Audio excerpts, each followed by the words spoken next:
Yes, we did connect with Dr. Nancy, and here she is. Good afternoon. How are you? Happy holidays. Happy holidays to you and yours, too. Yes, indeed. Always nice to be back in Illinois. So I told people you were going to talk about beating the holiday blues. Yeah. You know, it's pretty, unfortunately, common this time of year. And now there's people overseas at war. People are getting laid off.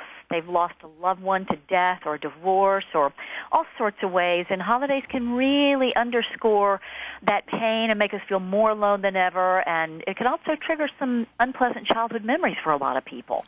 Oh, I hadn't So thought I have about some that, tips yeah. for people if they want to avoid that and sort of try to break that pattern or be able to accept, the unfortunate situation right now and still be able to enjoy the holidays. Go right ahead. Since holidays typically involve tradition or rituals or anything familiar, try your best to just accept that this year it is going to be different and embrace the difference and the newness by deliberately doing something differently in major or even subtle ways, like sing different carols, go to a different church, eat different foods, eat your meal at a different time of day.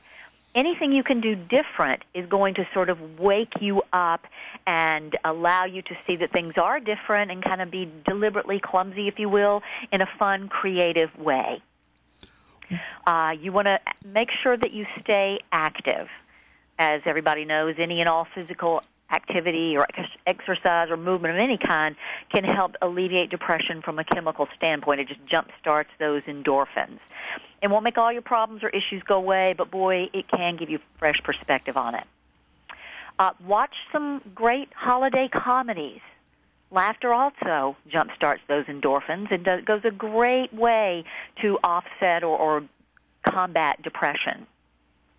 You can also be of service. I know your station has supported a local family, and that's a beautiful thing to do because nothing lifts us up more than being, doing selfless giving. You're here. So be of service some way. Volunteer at a soup kitchen or a hospital for terminally ill kids, or bake cookies and take it to a retirement home for some lonely old people that would love to see a fresh young face.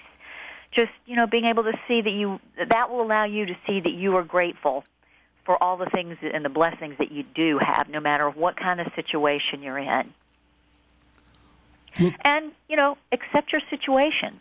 Try not to make anything more of it, nor anything less of it. We sometimes tend to dramatize or catastrophize our situations, thinking we're the only one, we've got it worse than anyone else, myself included, but accepting that it is what it is, and coping with it in as healthy a manner as possible can lead to psychological health and a better mood no matter what you're going through. What if we, well, you know better than I, but there seem to be people who just sort of wallow in their own self-pity at this time of year, too. Sure. Oh, Fred's gone, and I remember how we used to decorate the tree or do this or do that. Yeah. And if we know somebody like that who almost seems to be enjoying his or her morose thoughts of this, what should we do other than avoid them? Well, actually, what you can do, remember, there's a positive intent behind everything. So what seems like complaining or wallowing, beneath it all, there's something pleasant that they want that is missing. So you can sort of dig for that and encourage them to say, what was it about that moment with Fred that you really enjoyed? And then find some way to recreate that in some small way. It may just be decorating the tree like he always did, even though he's not there. Maybe raising a glass to him. It may be singing his favorite holiday song. It may be pulling his picture out and putting it near the tree so he can watch you decorate it. Oh, yeah. Yeah. Okay. It's not the same, but it will be different. But just enjoying the past can warm you to some degree now. Which is what you said, make it different. So if you're doing the singing or you're doing the decorating, it may serve as a positive reinforcement for that person's memory, yet bring about a new current association. Exactly. Oh, I'm learning from you, Nancy. Good. That's my goal. What about people who how do they stop themselves from stressing themselves? I've got to do this. I've got to do that. Da-da-da-da-da-da. Well, good question. What they want to do is make a list in advance of all the things that really are crucial. Sometimes we think, we have to do this, we have to do that. Do you really? Write down what you really, really do have to have. Do you have to bake the cookies from scratch? Maybe you do have to take cookies to the party. Go buy some. The world's not going to come to an end if you don't have time to bake them from scratch.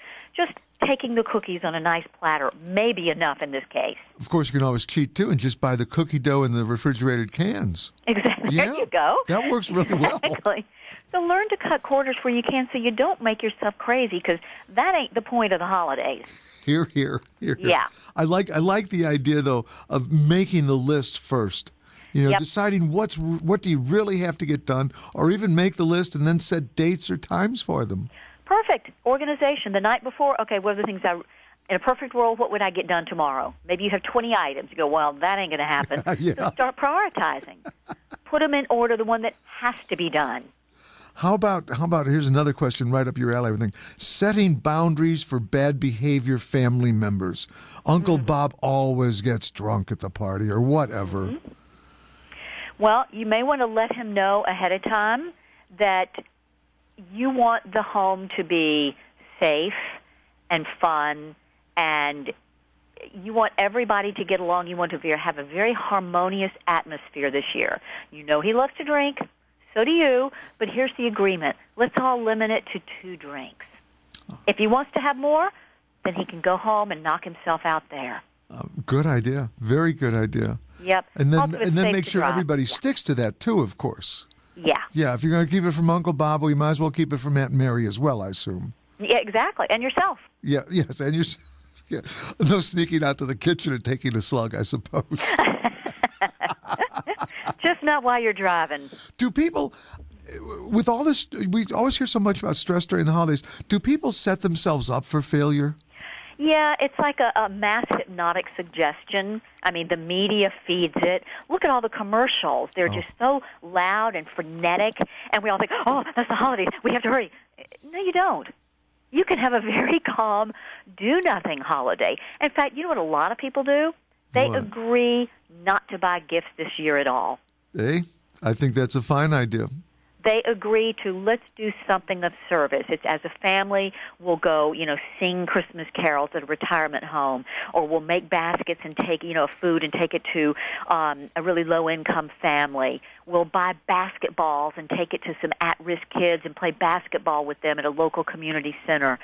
There are all sorts of things you can do. You know what? Ask your kids for ideas. You might be shocked and amazed what they come up with. Good idea. In fact, the bittersweet truth of that is there are so many opportunities, especially during the holiday season, but day in and day out, to do something for others, to be of service. Of course. That, why not make a special use of that this holiday? Yeah, absolutely. That's very good. Yep. Or if people don't want to have no gifts, they can limit it. 1 gift. We draw names within the family. Oh, also, Yeah. Handmade gifts, too, if you have any sort of talent whatsoever.